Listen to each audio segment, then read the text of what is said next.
Okay, All right. let's get that K-member moved under there.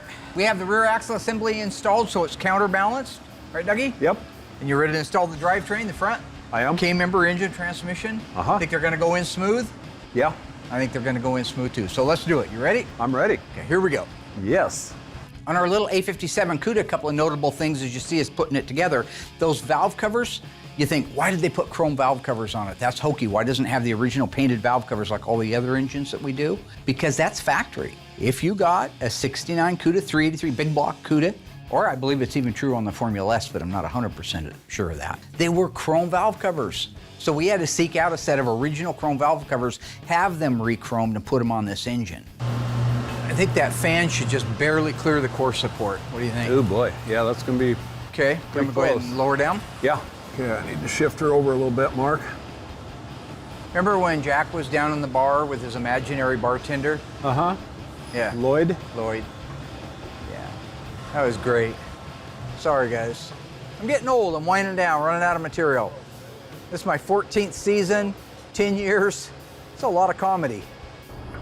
So another really cool thing is on the big block A body, the 383 and the 440 cars, the exhaust manifold on the left-hand side is very unique. See that cool exhaust manifold? I love it. I do too. All right, here we go.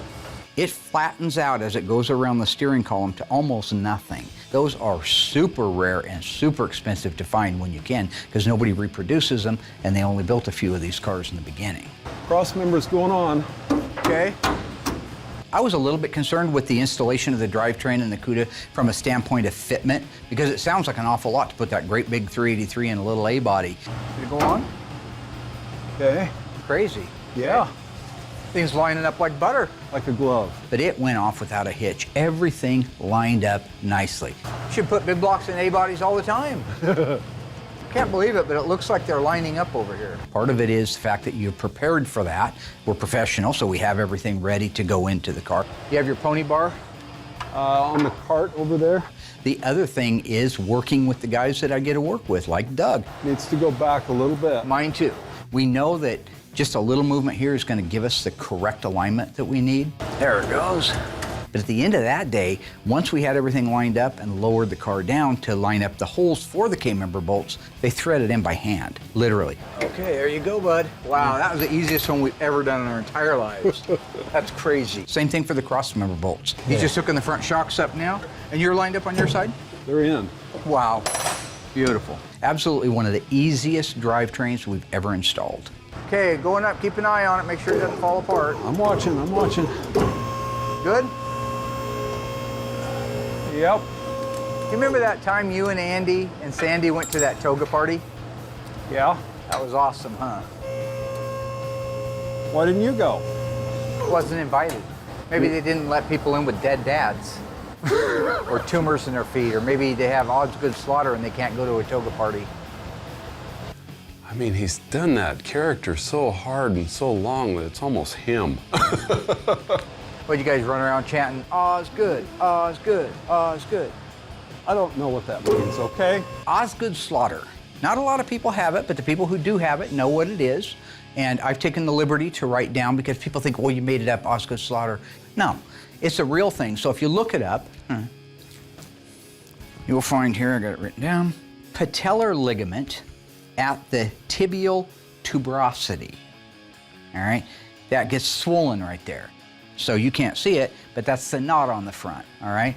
When I was 14 years old, I first discovered I had it because I was sitting at Burger King with my sister and her girlfriend, Paula. Paula was one of those weird kids always swinging their damn feet and legs underneath the table, right? So I'm sitting there eating my little Whopper. Her little legs is going underneath her. Well, it goes too far and she sticks a hoof right into my Osgood slaughter. Sent me right through the ceiling. You kick a guy in the slaughter, man, and you get his attention. It's the next best thing to a nut shot. So you just remember that, ladies. If you have a husband with Osgood slaughter, give him a good kick right there before you go to the last alternative. So all we got to do now is just raise this transmission up. You see that, camera boy? Back in season 2, I took one of the camera boys for a ride in my new SRT Challenger. Scared the crap out of him. You ever been 200? No. Want to? I don't know. One of the funnest things from here, after this thing's all put together and rolling, is We get to do the stripes on it. You guys see this blackout right here? Yeah. That's all part of the A57 package. It gets a stripe down the side of the car and down the center of the hood and over the header. Nice. The graphics on the 69 Cudas. This is a wild combination. The only other time I've seen this much in the way of graphics mixed in with actual paint to make it up was the Rambler Scrambler. I did one of those cars years ago, and that was part paint and part decal. In this particular case on the Cuda, the front and the rear valances and where they wrap around the corners is paint, but the rest of it, the rockers, the bottoms of the doors, the back edge of the fender, the leading edge and the back edge of the quarter panels is all decal. It's a combination, so you have to have that black exactly where it goes, has to fade out to where the bumpers would be because it has to hide that transition from decal to paint. So it's going to be a real fun one to put together, and it's going to, I think, be striking with that B5 blue on it. I think it'll absolutely be a stunning car when it's all together. So that is a complete wrap on the drivetrain install of our 69 Cuda. This is our A57, one of 130 made with 4-speed, fastback B5 blue black graphics on it. With all of that done and wheels and tires and now a roller, we can get it sent over to Stan's Upholstery, have the headliner put in it. When it comes back, this will be a fairly quick put together because one of the biggest components that goes to the interior of that car is the dash assembly. We already had that done 6 months ago over at Instrument Specialties, which for us to be that far ahead of the game is almost a miracle. But in this case, that's where we are. So the car should fall together relatively quickly.